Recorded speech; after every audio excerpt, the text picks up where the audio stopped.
L'exposition, le contraste, vous avez forcément déjà entendu parler de ces notions si vous vous intéressez de près ou de loin à la photographie.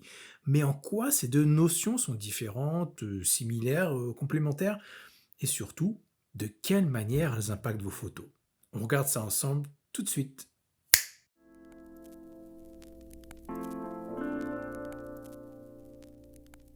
Salut à toutes et à tous et bienvenue dans le guide de la photo ratée. Dans cet épisode, on va voir ensemble deux concepts clés en photographie, à savoir l'exposition et le contraste. Cette vidéo pourra vous être utile que vous débutiez en photo ou que vous souhaitiez revoir ces concepts qu'on croit bien connaître sans vraiment les connaître en fait et qu'on a parfois tendance à un peu mélanger. L'exposition en photographie, c'est une notion fondamentale et ça correspond à la quantité de lumière qui atteint le capteur de votre appareil photo ou du film en photographie argentique quand on appuie sur le déclencheur. Une bonne exposition, ça va permettre d'avoir une bonne luminosité dans vos photos en évitant d'avoir une image surexposée avec des hautes lumières brûlées ou voire carrément cramées ou des photos trop sombres avec des zones bouchées.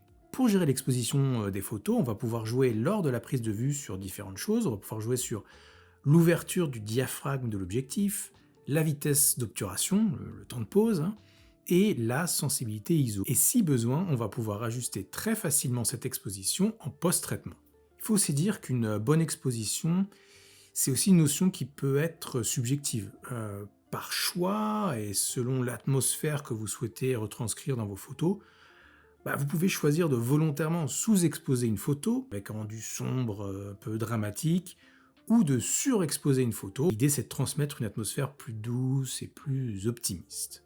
Le contraste correspond à la différence de luminosité entre les parties claires et sombres d'une image. Une image à faible contraste va conserver beaucoup de détails de tonalité, mais va avoir tendance à manquer de punch et va pouvoir même sembler un peu floue. A l'inverse, une image à fort contraste va perdre du détail au niveau des différentes tonalités, surtout sur les parties de l'image à ton gradué, et peut avoir un rendu un peu caricatural. Tout va donc être une question d'équilibre entre un contraste très faible, trop faible, et un contraste trop fort. Le niveau de contraste d'une photo va être inhérent à la scène photographiée, si elle contient naturellement des zones très claires et d'autres très sombres ou pas, mais on peut également travailler sur la composition de la photo pour faire ressortir plus ou moins de contraste en trouvant par exemple un angle qui va booster ou au contraire adoucir le contraste, prendre une photo en contre-jour, ce qui va générer un fort contraste, jouer sur les ombres ou les reflets. A noter que dans cette vidéo, je vais me focaliser sur les contrastes de tonalité, donc les tons sombres, les tons moyens, les tons clairs. Mais la notion de contraste peut être vue d'une façon plus large. On peut considérer que ça dépend également des formes et des lignes présentes sur la photo qui vont être similaires ou au contraire s'opposer. Et également de l'équilibre ou de l'opposition entre la position des différentes formes, des objets ou des bâtiments dans la prise de vue. Mais encore une fois, dans cette vidéo, on va s'intéresser uniquement au contraste en termes de tonalité. Maintenant qu'on a revu ces notions, on va passer à la mise en pratique pour bien visualiser l'impact visuel qu'elles ont sur nos photos. Et je vais prendre pour ça l'exemple d'un dégradé de niveau de gris parce que je trouve que c'est le meilleur exemple pour illustrer ça. J'ai à gauche du dégradé un pur noir et à droite un pur blanc. Entre les deux, un dégradé en nuances de gris entre ces deux valeurs extrêmes. Alors j'utilise pour la démo Lightroom, mais peu importe le logiciel que vous utilisez. Là, je ne suis pas du tout sur un tuto Lightroom. Vous aurez le même rendu avec n'importe quel autre logiciel. Si vous souhaitez reproduire cet exemple pour faire le test vous-même, n'importe quel logiciel fera l'affaire, le résultat sera exactement le même. On va commencer par jeter un coup d'œil sur l'exposition. Alors, si je baisse l'exposition, qu'est-ce qui va se passer? Alors, ce qu'on va noter, on va noter que tous les tons, que ce soit les tons sombres, moyens ou clairs du dégradé vont être assombris. Le gris très clair va devenir un gris clair, le gris clair va devenir un gris moyen, le gris moyen devient un gris foncé, et le gris sombre devient un gris très sombre, presque noir. Ici, en fait, je pousse à l'extrême la sous-exposition, on va aller jusqu'au bout, j'obtiens une image complètement noire, ou quasiment noire. Ici, là, j'ai poussé au maximum, il faudrait que je puisse aller un petit peu plus loin, et j'obtiendrai une image complètement noire. Si à l'inverse, j'augmente l'exposition et que je pousse pour surexposer le dégradé, qu'est-ce que j'obtiens? Et bien j'obtiens l'effet inverse, c'est-à-dire que le gris très clair devient quasiment blanc, le gris clair devient gris très clair, le gris moyen devient gris clair, le gris sombre devient gris moyen, et là encore, si je pousse à l'extrême la surexposition, je vais avoir une image complètement blanche, ou quasiment, encore ici, il faudrait que je puisse pousser un petit peu plus, et j'obtiendrai une image complètement blanche. Si je refais ces mêmes manips et qu'on se concentre maintenant sur ce qui se passe au niveau de l'histogramme, qui est une représentation de la distribution des pixels de mon image par tonalité, tonalité sombre à gauche de l'histogramme, clair à droite, regardez ce qui se passe. C'est vraiment très clair, on a un déplacement d'un côté ou de l'autre du spectre des tonalités, vers la gauche en sous-exposition et vers la droite en surexposition. Alors qu'est-ce que ça veut dire et comment on peut l'interpréter? Si par exemple je suis en sous-exposition, sur l'histogramme, je vois que l'ensemble des pixels de mon image, l'ensemble de mon image se retrouve dans les tons noirs et un peu d'ombre, mais j'ai plus rien en zone, en ton moyen, j'ai plus de haute lumière et j'ai plus de blanc. Donc si j'avais sur une vraie photo cet exemple-là de sous-exposition, j'aurais une photo qui serait complètement bouchée.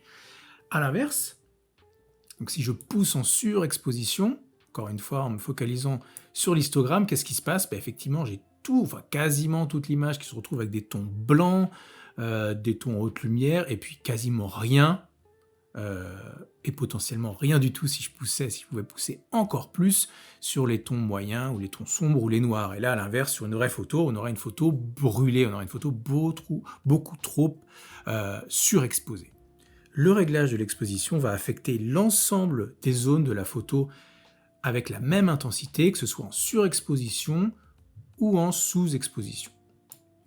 Si maintenant on joue sur le contraste, on va noter la différence.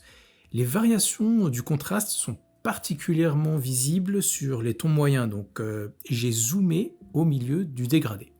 Et regardez en priorité les zones les plus à gauche et à droite du dégradé. Quand j'abaisse le contraste, on obtient un rendu quasiment uniforme des tonalités, à savoir un gris moyen. A l'inverse, je vais augmenter le contraste, et là, j'ai une différence qui va être beaucoup plus marquée entre les zones sombres, donc la partie gauche de l'écran, et les zones claires, la partie droite de l'écran. Encore une fois, quand j'abaisse le contraste, on donne clairement dans le gris moyen, quasi uniforme. Et quand j'augmente le contraste, on passe de façon beaucoup moins nuancée du noir au blanc. Et si on se focalise maintenant sur l'histogramme, on va noter quelque chose de très différent de ce qu'on a pu noter lors de l'ajustement de l'exposition. On voit un resserrement, une contraction des tonalités lorsqu'on abaisse le contraste. On voit que la plus grande partie de la photo, des pixels de la photo, donc des zones de mon image, se retrouvent dans les tons moyens. On a clairement un pic au milieu de l'histogramme qui est la zone des tons moyens. A l'inverse, si on augmente le contraste, on va avoir un élargissement très notable de l'histogramme. Je pousse le contraste, regardez le résultat, en augmentant le contraste, les tonalités sont moins proches. En gros, au lieu de passer sur ma photo de tons gris moyens à des tons gris moyens sombres, je vais avoir des tons gris moyens à des tons gris sombres. Et plus de tons gris moyens sombres, ou en tout cas moins. La transition de tonalité est beaucoup plus franche, plus directe, voire carrément plus violente. Et ça va nous permettre de donner plus de punch à l'image, notamment concernant les tons moyens qui, s'ils sont très présents dans une photo, donnent un rendu un peu mou. Si le contraste est poussé à l'extrême, avec cet exemple de dégradé, on obtiendra une moitié de pur noir et une moitié de pur blanc. Les tons gris auront complètement disparu. Comme dans cet exemple avec le logiciel GIMP, qui m'a permis d'aller plus loin dans le changement de contraste, voilà, si je pousse au maximum, j'ai du noir d'un côté, du blanc de l'autre, plus de ton moyen du tout. Un récapitulatif comparé de l'exposition et du contraste. Notez l'effet sur le rendu de la photo et sur l'histogramme.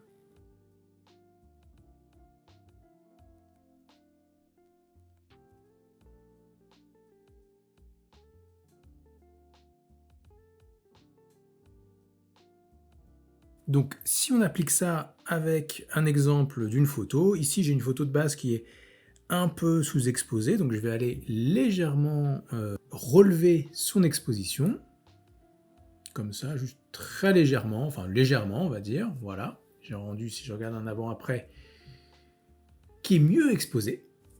Et sur le contraste, comme on l'a vu avec l'exemple précédent, c'est particulièrement efficace sur les tons moyens. On peut relever le contraste pour booster la photo, obtenir un rendu qui est moins plat. Donc ici, je vais aller relever le contraste et noter l'effet, notamment au niveau du ciel, sur les zones entre le ciel et les nuages, et au niveau de l'herbe aussi. Donc en augmentant le contraste, notez l'effet, on a des transitions, si je baisse et je remonte, des transitions plus marquées entre les différentes tonalités.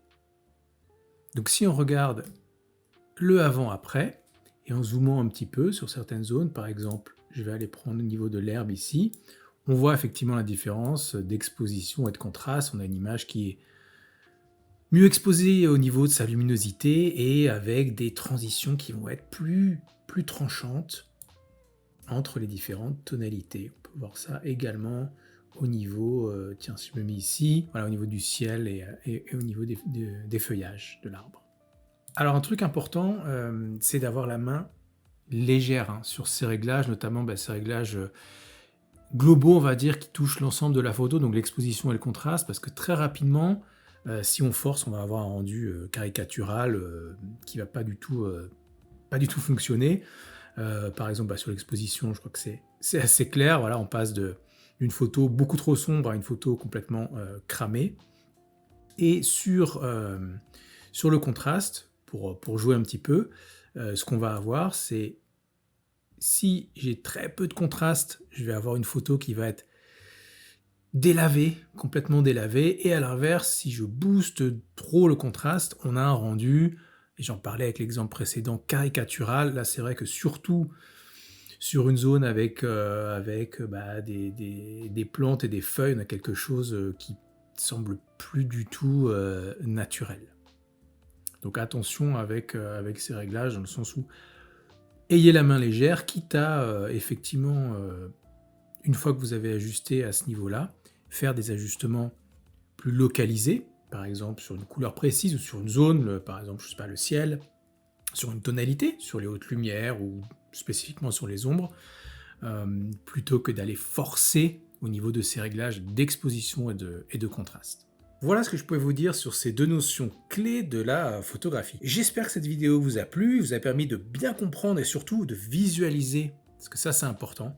Je trouve que ça aide vachement à comprendre, de bien visualiser l'impact de l'exposition et du contraste sur vos photos. N'hésitez pas à me dire ce que vous en avez pensé dans les commentaires ou poser vos questions. Abonnez-vous pour m'aider à développer la chaîne. À très bientôt et n'oubliez pas le plus important, il n'y a pas qu'une seule façon de réussir une photo, mais 1000 de la rater.